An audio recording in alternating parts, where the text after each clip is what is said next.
Ouais, je vous lis, hein. Là, j'essaie de rattraper un petit peu. Enfin, de rattraper, je rattrape pas tout, mais. Hmm.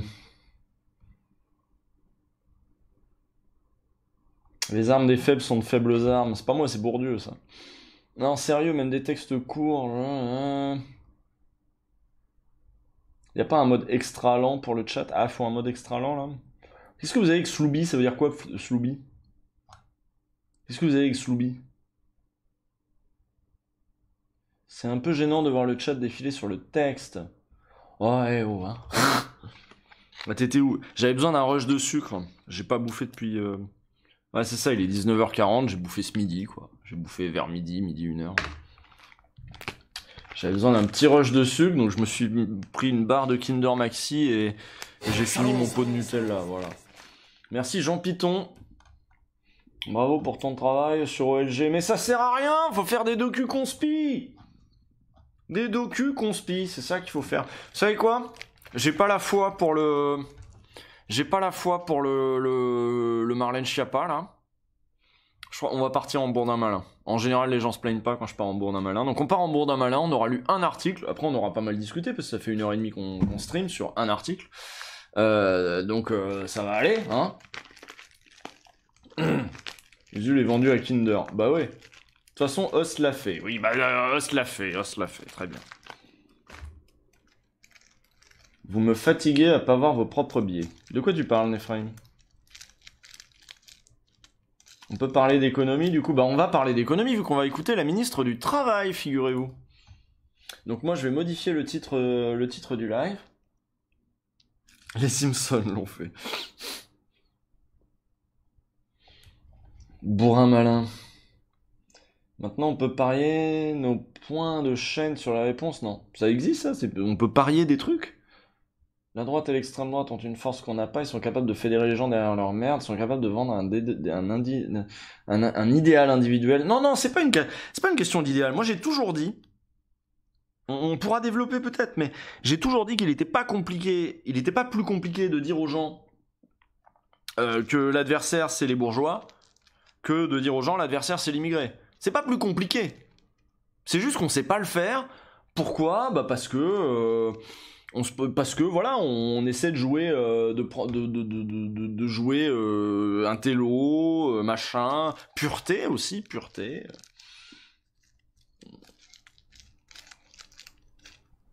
Je... Ouais, on veut pas s'abaisser à utiliser des méthodes qui seraient un peu malhonnêtes. Moi, je pense pas que ce soit plus compliqué de dire on est trop gentil. Non, on n'est pas trop gentil. Non, on n'est pas spécialement gentil en plus. C'est pas une question de gentil. C'est juste qu'on a des standards, quoi. Et donc, du coup, on fait des docus chiants pour les cinémas d'art et essai.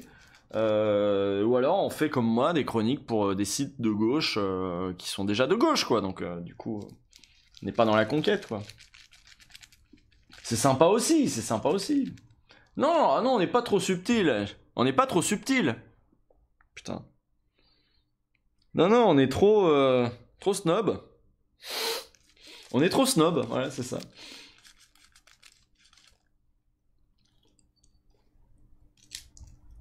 T'étais plus dans la conquête sur JVC. Et avec mes chers contemporains, j'en ai conscience. Hein.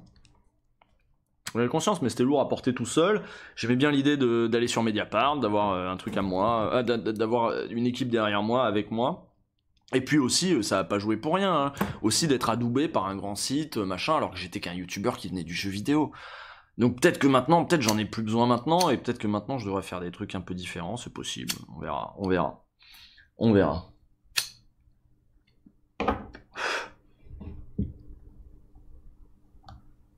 Alors, Nephraim, tu disais, pourquoi l'extrême droite est-elle si forte? Mais d'après vous, les gars, en vrai, pourquoi l'extrême droite, la haine, le racisme est-il si fort? Bah, je sais pas, peut-être parce que vous découvrez le racisme maintenant, et en vrai, vous jouez leur jeu à ne pas les dénoncer, ni dénoncer les biais, ceux de votre propre camp. D'accord?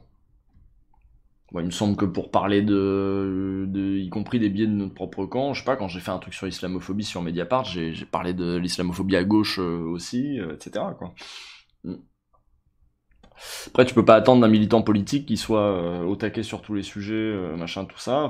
Ouais, il y a des sujets sur lesquels je suis pas le meilleur, ça c'est clair, et vous fustigez le bourgeois sans voir vos propres biais. Bah oui, mais en même temps, attends, Néphraïm, t'es gentil, mais moi je la connais pas, la personne qui a plus de biais. Alors oui, le propre des biais, c'est que tu les vois pas aussi, et tu vois pas les tiens. Donc moi je connais pas, c'est comme le truc de déconstruit, vous êtes pas déconstruit. Mais personne est déconstruit, enfin tu sais très bien. C'est pour ça qu'il faut du pluralisme aussi à gauche, faut écouter les critiques qu'on nous fait, etc. Mais évidemment, demander à un militant comme moi, par exemple, ou quelqu'un qui serait de la gauche, un mec blanc, machin, tout ça, évidemment que tu peux pas être balèze sur tous ces sujets-là, quoi. Et c'est pour ça qu'il faut écouter les meufs, laisser de la place aux meufs, etc., aux racisés, machin. Bon, il me semble que dans ce que j'ai fait... Nope, mais le reconnaître, c'est déjà mieux. Et si t'es pas déconstruit, tu t'éduques. Bah, tu crois pas que... Mais non, mais si tu veux. Écoute, on en reparlera. On en reparlera, mais ça des... Mais je sais pas pourquoi t'es venu... Pourquoi t'en es venu à ce sujet-là? Salaud.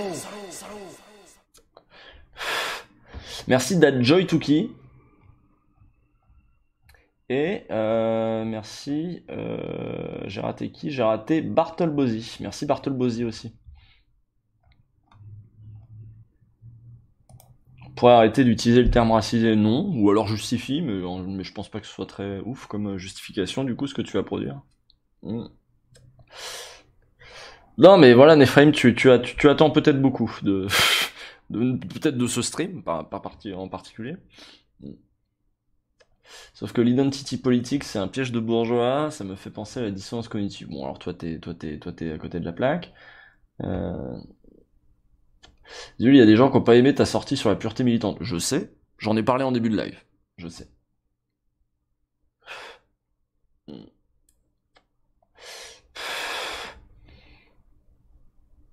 Discord Insoumis a lancé un raid avec un groupe de 39. Eh bien bonsoir Discord Insoumis.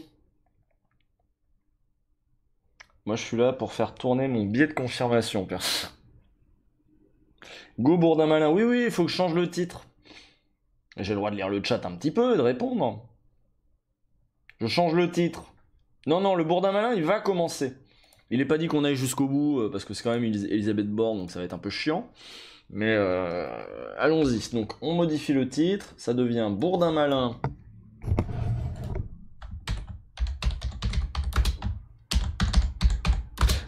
Elisabeth Borne. Comment ça s'écrit? Bon, on s'en fout. C'est peut-être pas un Z, attends, je vais vérifier Elisabeth Borne. Elisabeth Borne. Ouais, c'est pas un Z du tout, c'est un S.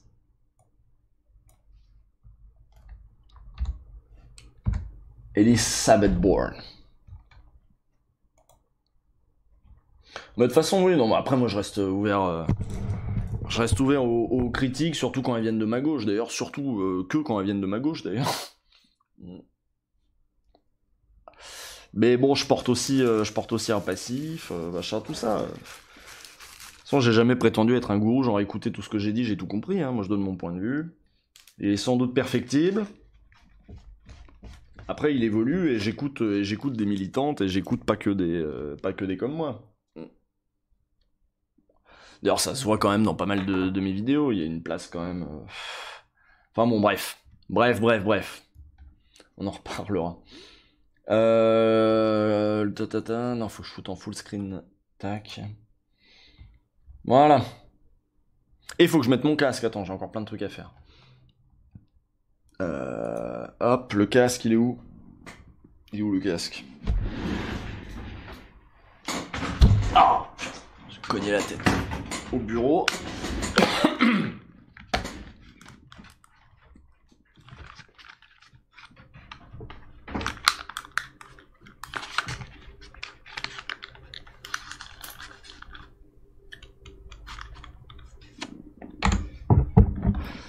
Hop, on balance ça dans les enceintes. Enfin, dans le truc, que vous ayez bien Bourdin, et que j'entende bien Bourdin, que tout le monde entende bien Bourdin, c'est important. Genre là, si je fais ça, vous entendez, j'entends.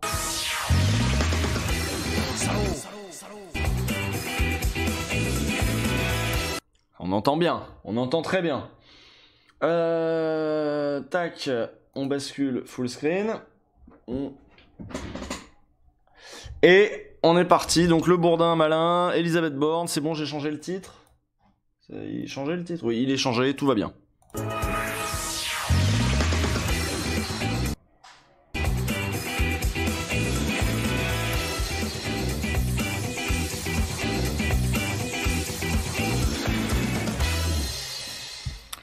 Elisabeth Borne, bonjour. Bonjour. Ministre du Travail d'Emmanuel Macron depuis le dernier remaniement. Alors, première question évidemment, quelle va être la première question de Bourdin ce matin? Alors ouais, les commerces, logique. Bah oui, le travail, donc le travail, on va revenir au commerce. Le déconfinement. Alors hier soir, oui, alors là c'est ce matin, hein, ça c'est bien, j'aime bien quand c'est le jour même. Merci, un bon quoi? Merci, un bon Taz. Un bon Taz. Très bien, j'ai découvert cette vidéo hier, où le mec dit un bon Taz. Vaut mieux un bon Taz. Je sais plus ce qu'il dit exactement, mais il a un accent bizarre. Le Beaujolais nouveau, non, je pense pas. Le chômage, Bourdin, il parle de pauvreté souvent, pas si souvent que ça, mais c'est toujours le Covid en premier, Noël, assurance chômage, Black Friday. Ah, ça peut être le Black Friday, c'est vrai qu'il y a un truc qui est monté sur le Black Friday. Le télétravail, non pas encore. Moi je préfère prendre un bon temps. Merci Néo quoi? Nedja, merci Nedja, merci oui merci Nedja. Voilà, Amazon 100% Covid, ouais c'est possible. Le floutage des policiers, c'est pas trop son domaine normalement. Normalement, il va quand même essayer de lui parler de trucs qu'elle connaît un peu. Enfin, qu'elle doit connaître aussi le floutage des policiers, mais enfin, c'est pas de sa compétence. Les sapins de Noël, non, moi je suis plutôt ouais, sur les petits commerces, le déconfinement. Parce que hier soir sur France Info, ils en étaient à Macron va peut-être parler lundi si le déconfinement, si ça commence à déconfiner un poil. En gros, ça va déconfiner juste les commerces et pas les restos ni les bars.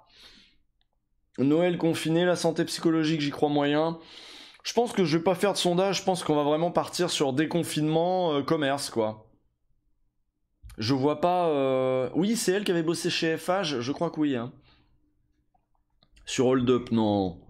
Combien coûte un porte-avions? Non. L'anniversaire des Gilets jaunes, c'est peu probable. Le chômage de Carrefour? Les restos? Non, ça va être les commerces et... Pas des sondages, mais des paris. Quoi? Les taxis. On va parler des taxis. Bon allez, on est parti sur...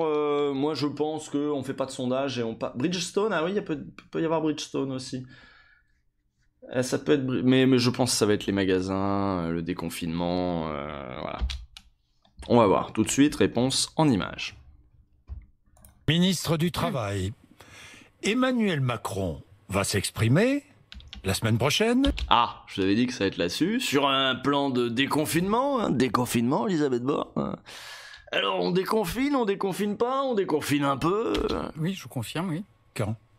Lundi, mardi, vendredi. Alors, la question, elle était ouverte hier sur France Info. Apparemment, si les résultats sont bons, les premiers retours, parce que là, ça fait 2 semaines, je pense qu'on y est, donc voilà. Si les résultats sont bons, il s'exprimera lundi, mardi.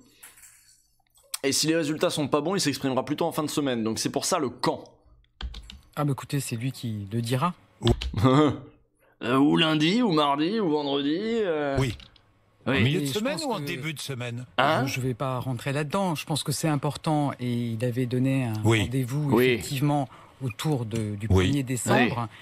Je crois que les Français attendent d'avoir de la visibilité sur ce Oui. qui va se passer d'ici la fin du mois de décembre et donc il aura l'occasion de donner ces éléments dans le courant de la semaine prochaine.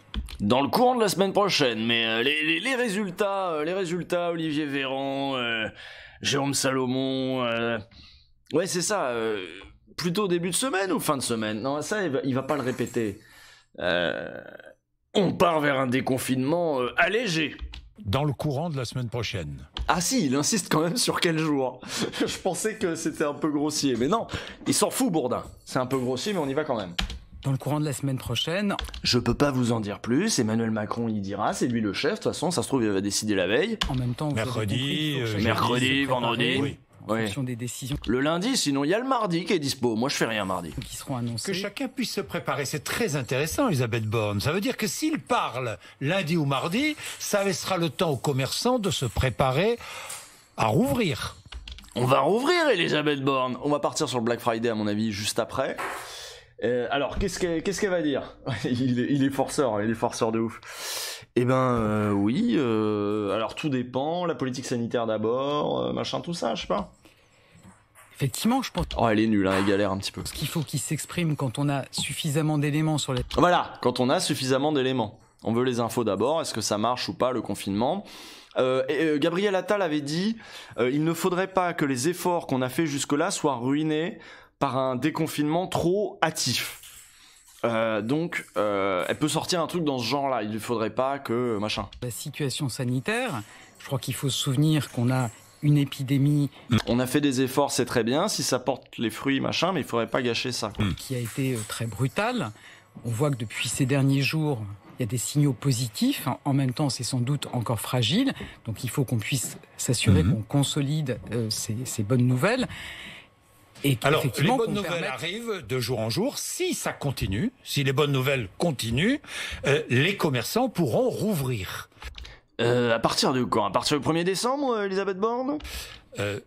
L'objectif, c'est évidemment... Alors, elle est sur l'objectif. Hein, on a un objectif, mais on fait pas d'annonce parce que tout va dépendre de la situation sanitaire, du résultat de ce déconfinement, de ce confinement, etc. Non, c'est pas Michel Alliot-Marie, c'est Elisabeth Borne, notre ministre du Travail. On a tous en tête que... Oui, mais c'est plutôt lundi ou c'est plutôt mardi, Elisabeth Borne? Toutes les activités qui sont fermées, oui. Du fait des mesures sanitaires qu'on doit prendre pour casser la dynamique d'une épidémie qui était très brutale. Oui. Je rappelle qu'on a encore de l'ordre de 25 000 nouveaux cas par jour, qu'on a entre 400 et 500 décès par jour et qu'il y a encore 5 000 personnes, près de 5 000 personnes en réanimation. Oui, mais moi ça m'intéresse pas, moi je veux parler des petits commerces. Les restaurants et les bars, Elisabeth Borne, c'est pour quand? Janvier, février? En fait, l'objectif c'est réussir ce nouveau déconfinement. Alors, ça n'est pas un déconfinement tel qu'on a pu l'entendre au mois de mai.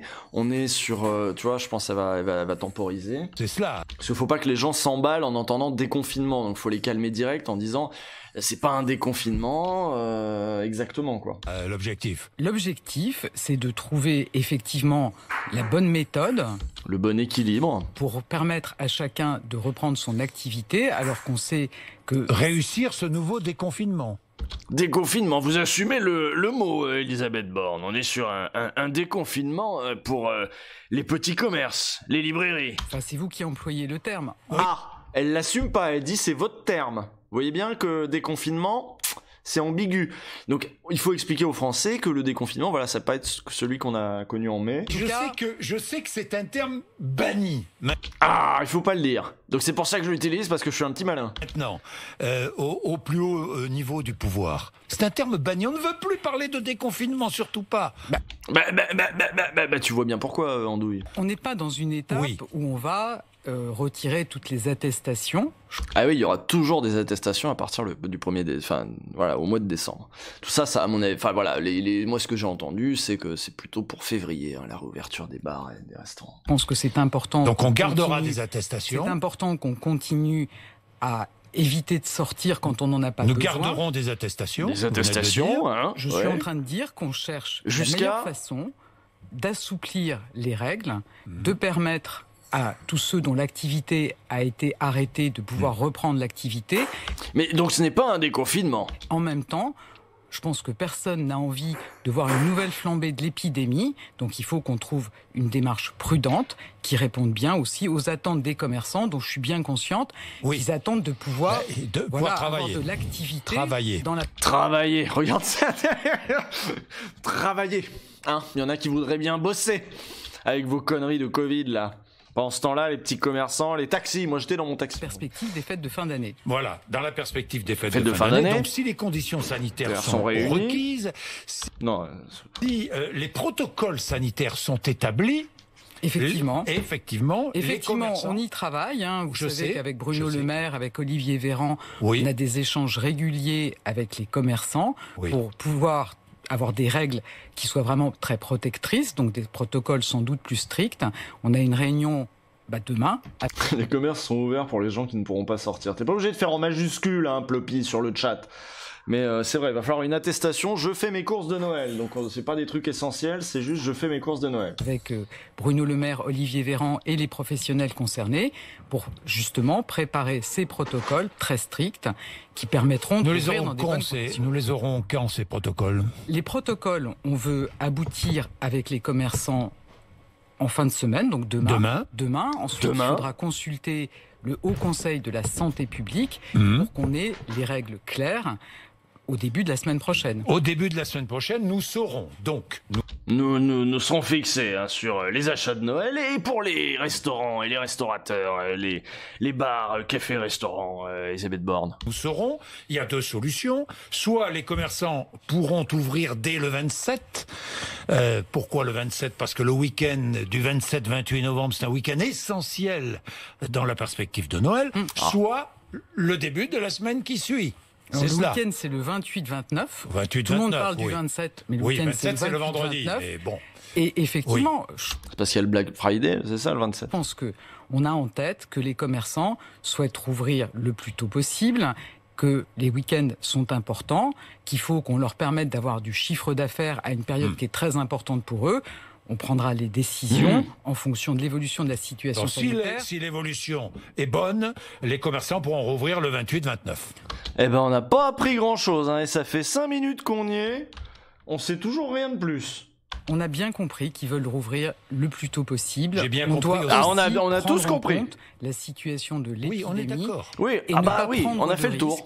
D'avoir une nouvelle flambée de l'épidémie. Non. Bon, donc ouverture si la situation sanitaire est bonne, le 28-29, avec un protocole sanitaire renforcé que nous connaîtrons, je résume tout, que nous connaîtrons demain, début de semaine prochaine, et le président de la République s'exprimera, si c'est le cas, si ça va bien, lundi ou mardi, voire mercredi, si c'est pas le jeudi. Mardi ou mercredi, nous verrons bien. Si je prends les paris, Elisabeth Borne. Bien.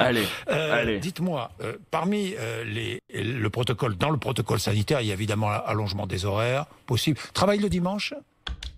Quoi ? Ah bon ? C'est ce qui se fait en général au mois de décembre, vous savez. Oui, c'est vrai. C'est vrai qu'on a tout assoupli, donc oui, de toute façon ils font ce qu'ils veulent. Les commerçants sont ouverts le dimanche. Là vous êtes favorable à l'ouverture, là ? Ah oui, elle est à donf. Écoutez, dans ce contexte-là, il y a des commerçants qui ont perdu beaucoup de chiffre d'affaires, on va pas leur interdire d'ouvrir le dimanche.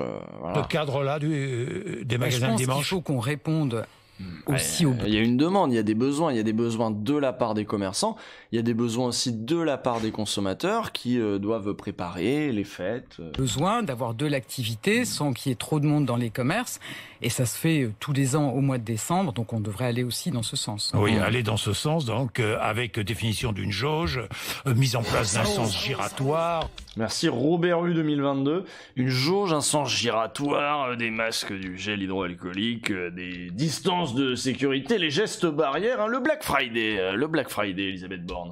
Enfin bon, il y a beaucoup de conditions qui seraient mises sur le tapis pour permettre l'ouverture des magasins. Remarquez qu'on n'a pas encore parlé des salariés. En ce qui concerne les hôteliers, je vais revenir sur... La restauration, l'hôtellerie-restauration, les cafés-commerce, les cafés-restaurants. Le fameux Black Friday. Ouais. En ce qui concerne les hôteliers, restaurateurs, cafetiers, là, aucune chance d'ouvrir avant début 2021. Février, machin, ouais. Écoutez, sur les restaurants, effectivement, quand on va au restaurant, on retire le masque. Et toutes les études nous montrent qu'on se contamine. Les moments où on retire le masque, c'est à ce moment-là qu'on se contamine. Donc là, il faut continuer le travail avec les restaurateurs.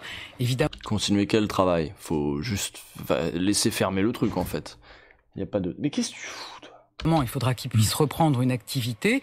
Mais là, il faut qu'on soit vraiment prudent, puisqu'on sait que c'est quand on retire pas avant le masque. 2021. Je ne vais pas vous donner de date. Je vous dis qu'on est à la fois conscient que c'est vraiment terrible pour eux d'avoir été fermés plus longtemps au printemps, de ne pas avoir encore de certitude sur la date de réouverture. C'est pour ça qu'on met en place un accompagnement très important sur le fonds de solidarité, sur l'activité partielle à 100%. Oui, bien sûr, ça on connaît. Je ne peux pas vous donner une date aujourd'hui.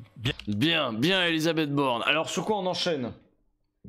Ah, le chat fout le bordel, hein, on est d'accord, hein, vous l'entendez faire du bordel. Le macronisme est un gaullisme néolibéral. Oulala. Grand 1, le macronisme est un gaullisme. Grand 2, un gaullisme néolibéral. Grand 3, le gaullisme néolibéral, limite et paradoxe d'une idéologie de bric et de broc. Bien, mais les salariés en chômage partiel... Ah, les salariés. J'avais dit on n'avait pas parlé des salariés. On y est enfin aux salariés. Les salariés au chômage partiel continuent à toucher 80% de leur salaire. Et donc, ça peut être quoi sa question sur les salariés? Ils sont très heureux de reprendre le travail, hein, j'imagine, parce que tout le monde adore travailler. Moi, j'aime travailler. Hein, il faut travailler. Depuis la nuit des temps. Le bourdinisme est un humanisme. Tout le monde s'en fout de Bourdin, tout le monde parle du chat, pas du chat. Alors ça va être quoi sa question sur les salariés? Vous êtes pas... Les salariés auront-ils la PS5? Non. Est-ce qu'ils tournent pas un peu les pouces, les salariés? Les chômeurs sont des tricheurs. Est-ce qu'il va parler de la réforme de l'assurance chômage? Ça serait quand même pas mal, quand même. Elle accumule des jours de congé payés. Des jours de congé payés. Oh, mais quel bâtard, Bourdin. C'est-à-dire là, ils sont en chômage partiel, donc ils sont payés, et ils cumulent des jours de congé payés, alors qu'ils peuvent pas travailler, mais du coup, non seulement ils travaillent pas, mais en travaillant pas, ils économisent des jours de congé payés plus tard. Mais quel gros bâtard. Et alors, Bourdin, qu'est-ce que t'en as à foutre? C'est quoi le problème? On est à ça près, là? Eh oh! Bon, alors qu'est-ce qu'elle va lui répondre? Regarde, elle cherche à côté, là, c'est la galère. Faut qu'elle dise un truc bien de droite pour rassurer Bourdin. Je vous confirme, donc c'est pas une décision. Alors comment faire? C'est pas une décision du gouvernement, vous avez compris. C'est dans le droit du travail, on n'y peut rien, je suis désolé. Ça a été prévu comme ça. Bon, bah, si on pouvait, tu penses bien qu'on leur aurait coupé tout ce qu'il faut, mais là, c'est dedans. On n'avait pas pensé à le virer, le truc des congés payés. Là. Que c'est un accord entre les organisations patronales et syndicales de 2012 qui a prévu que quand on est en activité partielle, on accumule. Voilà, c'est exactement ça, quoi. C'était déjà là. Nous, si ça tenait qu'à nous, évidemment, ça sautait, cette histoire, parce que bon, là, c'est pas des... Je veux dire, ça va, ils ont ce qu'il faut en congé, ils sont chez eux à se faire chier. Quelle solution? Prendre des jours de congé pendant que les entreprises sont fermées? Mais quel bâtard! On peut les forcer à prendre maintenant les jours de congé. Il suffit de faire du chantage à l'emploi, tu prends tes jours de congé maintenant ou tu dégages, on peut pas faire ça? On est en train d'y travailler. Ah, ça me rassure. Heureusement qu'ils travaillent, hein. Avec les restaurateurs, notamment, ils ont des différentes inquiétudes. L'idée que les salariés pourraient vouloir prendre leur congé au moment où l'activité repart. Moi, c'est vraiment des bâtards, les salariés. Hein. Franchement, les salariés, tu leur donnes ça, ils te prennent ça, quoi. Déjà, tu les mets en vacances forcées avec 80% du salaire. Les mecs, ils sont contents, ils en profitent pour mettre de côté des jours de congé, et bam, tu déconfines, tu leur dis retourner au boulot, ils sont là, bah non, maintenant c'est vacances. Maintenant que les bars sont ouverts, j'ai envie de prendre mes vacances. C'est vraiment des bâtards, hein, les salariés. Je pense qu'ils peuvent être rassurés, les salariés qui ont passé des mois en activité partielle, je pense qu'ils souhaitent aussi retourner au travail. Ah, elle plaide une bonne fois des salariés qui n'attendent que ça de retourner au travail, évidemment. Ensuite, il y a des sujets de trésorerie. Ça coûte de l'argent, effectivement, de payer des congés payés. Mais bon, on n'est plus à ça près. Non, alors là, au fond, en vrai, on n'est plus à ça près. Hein. On cherche avec eux... Exonération de charges patronales sur les jours de congé. Il y a différentes hypothèses qui ont été mises. C'est une bonne idée. Il y a différentes hypothèses qui ont été mises sur la table, notamment celle que vous mentionnez. Il y a aussi un étalement des jours de congé. Enfin, moi, je veux dire aux restaurateurs qu'on entend leurs préoccupations de trésorerie. Ils seront aidés. Et qu'on va chercher des solutions pour eux. Il y aura des solutions pour eux. Absolument, on y travaille. Alors là, l'élément de langage préféré de Elisabeth Borne, ce qui est normal, elle est ministre du Travail, mais son élément de langage préféré, c'est « on y travaille ». Alors ça, c'est bon.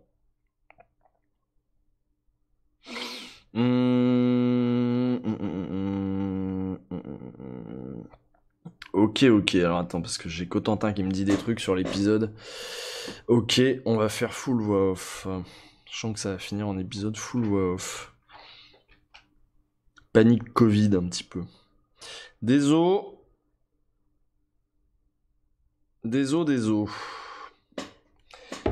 La ministre du e-travail. Non mais c'est vraiment son élément de langage. Quand tu lui demandes des trucs concrets, elle fait bah écoutez, on y travaille, on est en train de parler avec des restaurateurs, avec des commerçants, on n'arrête pas de parler, on travaille. Vous savez, je pense que vous avez vu à quel point on a renforcé l'accompagnement de ces activités qui sont fermées, avec notamment le fonds de solidarité, c'était 1 500 € par mois au printemps, maintenant c'est jusqu'à 10 000 € par mois, et on est vraiment très attentif. Ça fait partie de notre patrimoine, vous savez, la gastronomie, la restauration, donc on veut absolument... On aime bien les restos, nous, on se fait plus à bouffer nous-mêmes depuis 92, donc tu penses bien que le resto, nous, on sait pas vivre sans, donc...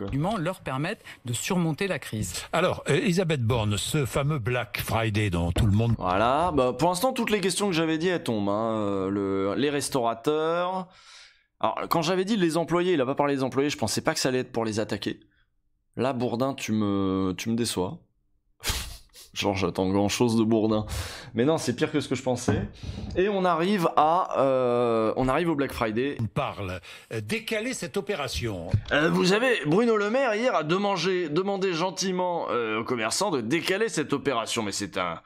alors déjà, quelles contraintes légales ils peuvent accepter, ne pas accepter, et puis c'est un manque à gagner considérable. Ça veut dire que l'idée c'est de pouvoir les autoriser à faire des soldes plus tard, en janvier, février, mais il y a déjà des soldes en janvier, février, Elisabeth Borne. Il y a un vrai manque à gagner là pour les commerçants. C'est la demande de Bruno Le Maire. Il faut décaler. Je demande aux distributeurs de décaler cette opération. Pourquoi fait-il cette demande ? Ma question était plus fouillée. Effectivement, le Black Friday, c'est pas nous qui décidons, c'est une opération commerciale privée. Rien. Mais au moment où on veut rouvrir dans des démarches prudentes les commerces, vous voyez que de dire il y a une grande opération commerciale, tout le monde va dans les magasins, ça correspond pas exactement à ce qu'on veut. Donc ça doit être possible d'entendre à la fois... C'est terrible, hein. S'il vous plaît les capitalistes, vous pouvez décaler un peu votre Black Friday parce qu'il y a des gens qui meurent dans les hôpitaux et tout, et c'est chaud. Les attentes... S'il vous plaît. Des Français qui ont envie d'avoir des promotions, les attentes des commerçants qui veulent dynamiser les ventes. En même temps, que ce soit le 27, ça paraît pas la meilleure idée. Si on décalait l'épidémie de Covid plutôt, pour faire le Black Friday. Bon, donc on décalerait le Black Friday. C'est la demande qui a été faite. C'est la demande de Bruno Le Maire. On permettrait aux commerçants d'ouvrir les 28 et 29. Ça éviterait un afflux dans les commerces, et on ferait un Black Friday, je sais pas moi, la semaine suivante. Ça serait la semaine suivante. Mais la semaine suivante, ça change quoi niveau La semaine suivante, moi je pensais à un truc plus loin dans l'année. La semaine suivante. Ça serait une bonne idée de se dire que ces journées de promotion, c'est pas obligé de se faire le 27, voilà. Le vendredi suivant, pourquoi pas. Bien, l'ouverture... il a tout réglé les problèmes, c'est bien Bourdin. L'ouverture quoi ? L'ouverture du procès de Jonathan Daval ? Non, c'est pas ça. L'ouverture de, je sais pas, d'Amazon, je sais pas quoi. Des stations de sport d'hiver Problème de Bourges encore. Problème de bourgeois, oui, on s'en fout. Décembre, pour les vacances de Noël. On réserve ou pas ? Je pense que c'est trop tôt pour dire la façon dont la... On se fait une petite fondue tous ensemble au chalet On fait la queue au... Comment on appelle ça ? Au remonte-pente ? Je sais pas, je suis jamais allé au ski, donc je sais pas trop. Saison d'hiver va se passer. Moi, quand on voit les indicateurs sanitaires, vous savez, notamment en Auvergne-Rhône-Alpes, où on a beaucoup de stations de sport d'hiver, c'est chez moi. Des régions... Merci Ouadezou, 38. Au tire-fesse, voilà, c'est ça le mot que je cherchais. Bourdin fait son calendrier de vacances. Oui, c'est ça. Alors moi, je fais le Black Friday. Les commerces, ils rouvrent le 27-28, 28-29. Macron, il parle le mardi, on va dire. Moi, mercredi, ça m'arrange. Ensuite, je fais mon petit Black Friday la semaine d'après. Puis après, je pars à Courchevel. En fait, c'est ça, il fait son planning. Merci, Moscou Mule. Forte saturation. Les deux départements de Savoie... C'est tellement pas intéressant, ces questions de merde. Et de Haute-Savoie font partie des départements, là aussi. Quand est-ce que je pars à fond sur ma bagnole, là, faire du 200 sur l'autoroute pour aller vers les Alpes, là, Elisabeth Borne ? La circulation du virus est la plus forte. Et faire arriver dans ce contexte beaucoup de touristes, En plus, on sait que quand on fait du ski, on peut même se casser une jambe, qu'on a besoin d'aller à l'hôpital.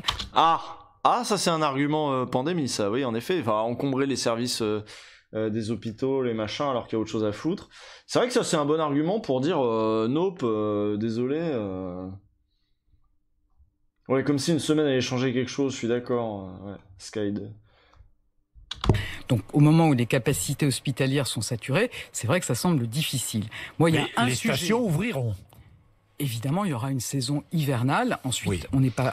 Elle sera peut-être en février, voilà, les stations elles vont. Voilà, mais voilà. Et les frontières européennes, Elisabeth Borne, est-ce qu'on pourra aller au ski en Italie, par exemple? capable Oh, ça, c'est pas de son ressort, ça. aujourd'hui de vous dire exactement dans quelles conditions, à quelle date. Mais moi, je suis très attentive à la situation des saisonniers. Et oui. Qui ont des contrats qui sont réguliers, par exemple sur les remontées mécaniques. C'est des gens qui viennent tous les ans à la même période, qui ont des contrats pour toute la saison touristique. Ça dure à peu près 4 mois et ils attendent de savoir s'ils vont être embauchés. Alors ça a pu faire sourire, mais moi je pense que c'est important de pouvoir rassurer leurs employeurs et ses salariés en leur disant qu'on cherche une solution pour qu'ils puissent effectivement être... Merci Jiffy Jumbo. Jiffy Mumbo.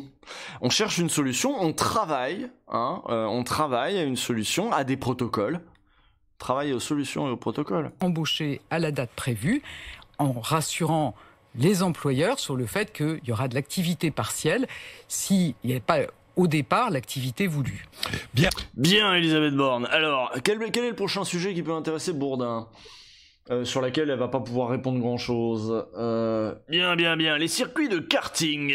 Parce que moi, ce week-end, j'aurais bien fait un peu de karting. J'aime bien la course, les vroom vroom. C'est ouvert, Elisabeth Borne. Ça va rouvrir avant le 30 janvier, parce que moi j'ai la garde des mômes début janvier. Les tests antigéniques dans les entreprises, ça se pratique. Ah, ça je savais pas, ça. Nouveau sujet. Déjà, beaucoup d'entreprises.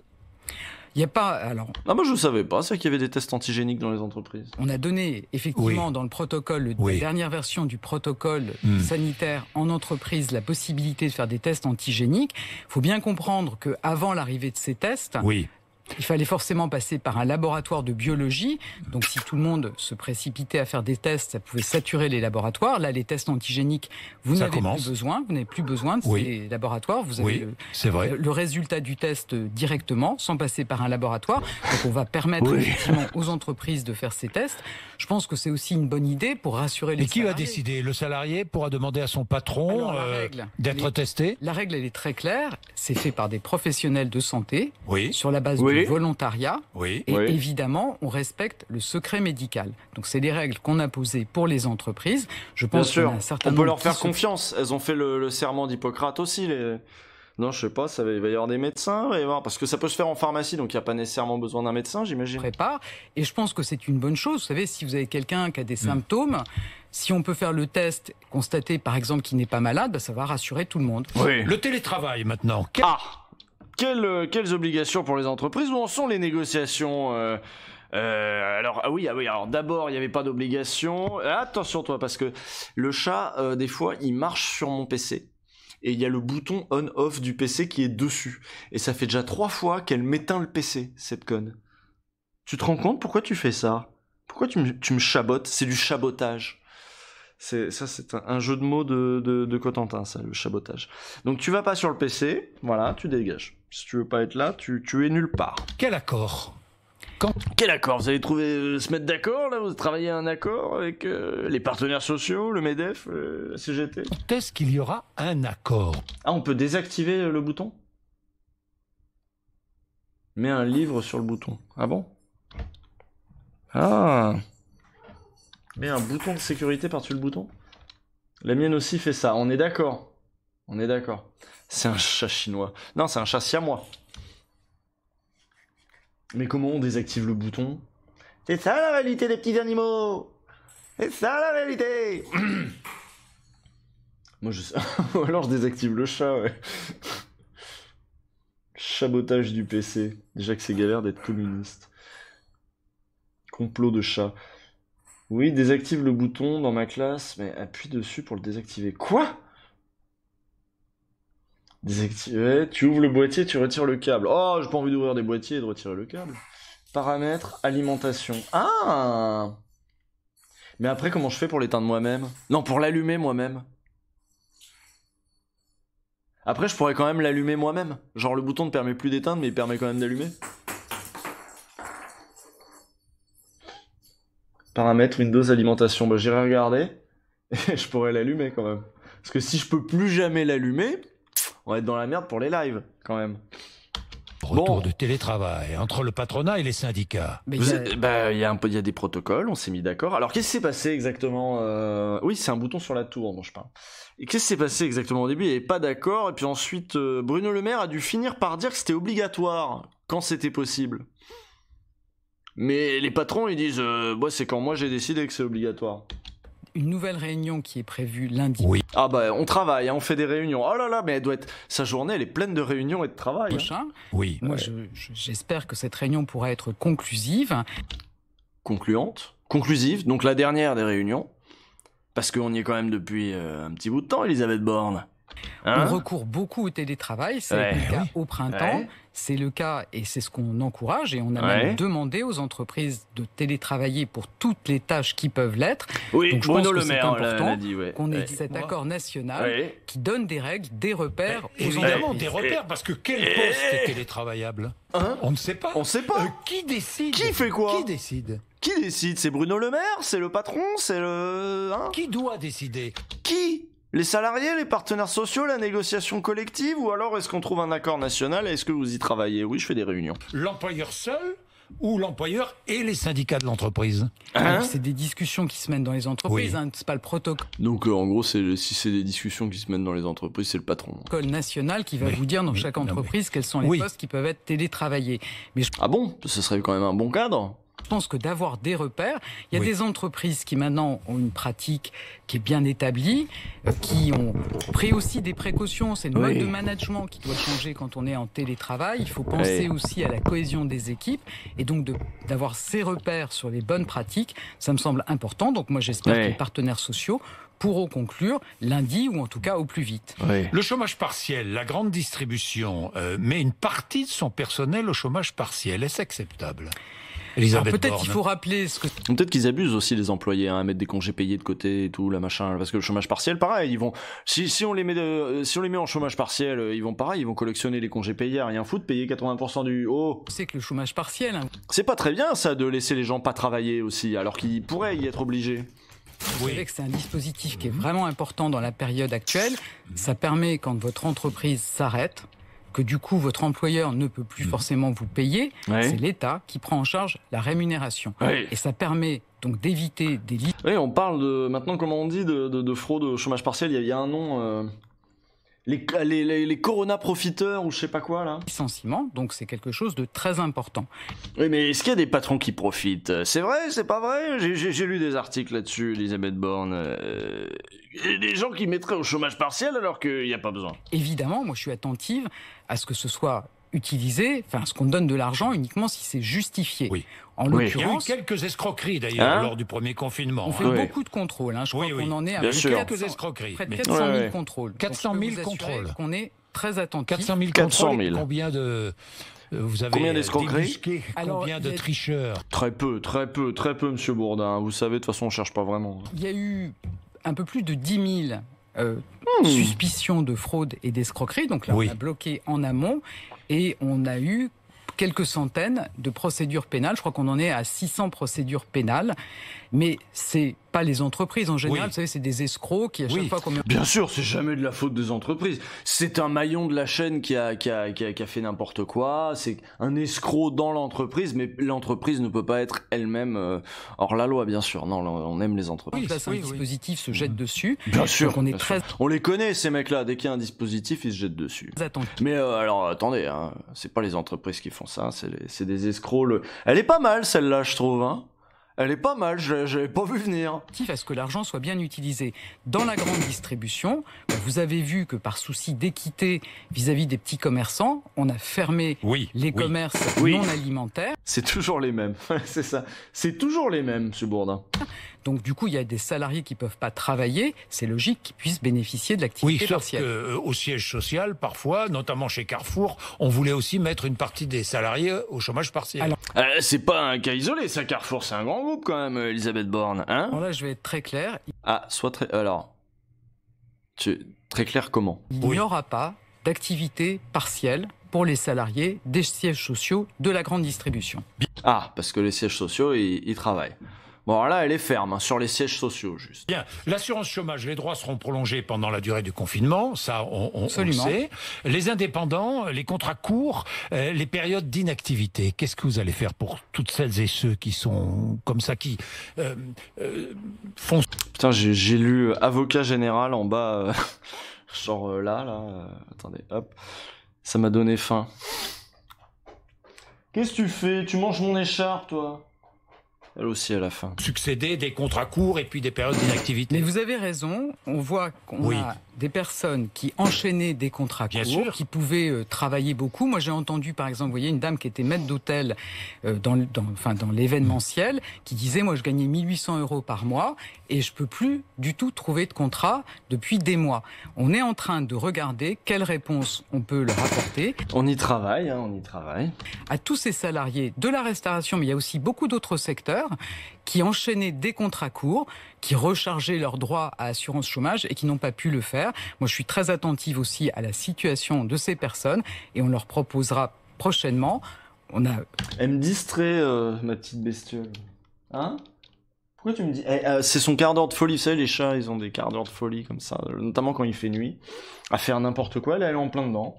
Et moi, je la trouve marrante dans ces cas-là. Du coup, je suis complètement distrait d'Elisabeth Borne, qui est quand même très chiante. Je pense qu'on a fait le tour, quoi. De toute façon, il va pas lui demander si elle est candidate à la présidentielle, Elisabeth Borne. Donc, il n'y a pas le petit suspense du truc de fin. On en a parlé avec les partenaires sociaux. Voilà, on parle avec les partenaires sociaux, on a fait des réunions, il y a des protocoles, et puis on travaille. Une réponse pour qu'ils ne soient pas dans des très grandes difficultés parce qu'ils ne peuvent plus Donc des petites difficultés, oui. Des difficultés normales, d'accord. Mais pas des très grandes, là on travaille, je vous jure. trouver de contrats courts. Le chômage, quel taux de chômage à la fin de l'année? Moi, je suis pas là pour faire des prévisions, je suis là pour mobiliser tous les outils. Ah oui, les chiffres du chômage. Ils ont été rendus publics, les chiffres du chômage. Moi je veux des chiffres. Dont on dispose. Non L'activité mais prévision, partielle, on en a est à parlé. 9% à peu près là. Hein. Plus 0,6% sur un an, c'est ça 9%, on sera à combien à la fin de l'année? Je vous 9,5? dis, je vais pas faire de prévision. On mobilise tous les outils Oui. pour éviter effectivement des licenciements. Elle est en survêt de sport. Mais non, c'est pas un survêt de sport qu'elle a. Qu'est-ce qu'elle a? Bon, de toute façon, je l'écoute plus. C'est l'activité partielle. Je l'écoute plus parce qu'elle est chiante. L'activité partielle de longue durée, C'est vrai que ça fait un peu survêt de sport. vous savez, qui permet Oui. à une entreprise d'avoir un accord pour baisser jusqu'à 40% son activité en répartissant entre tous les salariés. Pendant le même temps, on peut les former. On a déjà plus de 5000 accords qui ont été signés qui protègent 300 000 salariés. Effectivement, le taux de chômage, il avait beaucoup monté au printemps. Oui. On a eu plus d'1 million de demandeurs d'emploi sans aucune activité, donc la catégorie A 2+. Bon, de toute façon, on va s'arrêter là, les gens. Il est 20h30. Moi, j'ai la méga dalle. Et il est ça fait 2h20 qu'on y est. Le survêt de l'Elysée. Non, mais c'est pas... quoi, c'est sexiste. C'est pas sexiste de dire qu'elle est en survêt de sport. Donc, oui, elle est pas là pour prévoir. C'est dommage. Gouverner, c'est prévoir. Prévoir, c'est choisir. Choisir, c'est partir un peu. Et on va s'arrêter là pour aujourd'hui, quand même. Si tu sais créer des commandes, tu pourrais faire la commande bourgeois de merde. Non, je sais pas créer des commandes. Je sais pas. Gauche et bolchevique, il est avec Laëlia Véron. Ah ouais? Ah bah parfait. On va le raider comme un... Ah bah parfait. Avec Laëlia en plus. Ah bah oui. Eh bah elle a vraiment une caméra dégueulasse, Laëlia. Elle fait n'importe quoi. Mais bah alors vous soyez gentils avec elle. Soyez gentils avec Bolchevique aussi, d'ailleurs. Soyez gentils avec tout le monde.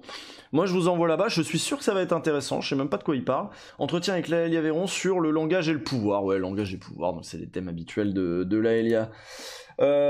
Bisous à vous. Je vais y aller, mais pas avant de finir le Bourdin Malin. Bah non, mais là, on a fini le Bourdin Malin. Ça va, c'était chiant. Hein. C'est bon. C'est bon, on a fait le tour. C'est pas marrant. C'est pas marrant. Hein. Mine de rien, la dernière qu'on ait fait en entier, c'est la dernière qu'on ait faite en entier, du coup, c'est Anne Hidalgo. Alors que c'était quand même méga chiant. Putain, quand est-ce qu'on va en avoir un peu sympa, quoi, un peu fun, un peu cool. En fait, faut qu'on en refasse un de gauche. Un de gauche où on se triture pour savoir c'est quoi les bons arguments à sortir, machin, tout ça. Ouais, il est pas ouf, Bourdin, en ce moment. Bah, Bourdin, il bourdine, hein, ça va. Mais voilà. Je pense qu'il faut qu'on refasse des mecs de gauche un peu et des meufs de gauche. Alors, je vous envoie Bolchegeek. C'est parfait ça, Bolchegeek et on avait dit qu'on essaierait de se synchroniser un peu plus. Là, on est quasiment synchronisé. Vous savez à quelle heure il a commencé? Bah, je peux regarder, remarque, tu me diras sur sa chaîne. Ça fait 20 minutes, d'accord, il a dû commencer à 20h. Bon bah très bien, vous avez juste loupé le début. Vous pouvez tout à fait aller voir Laelia et... T'as l'air fatigué, bah oui, je sors d'une maladie.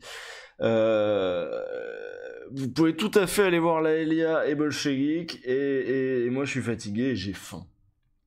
Voilà, bisous, passez une bonne soirée, et à lundi prochain.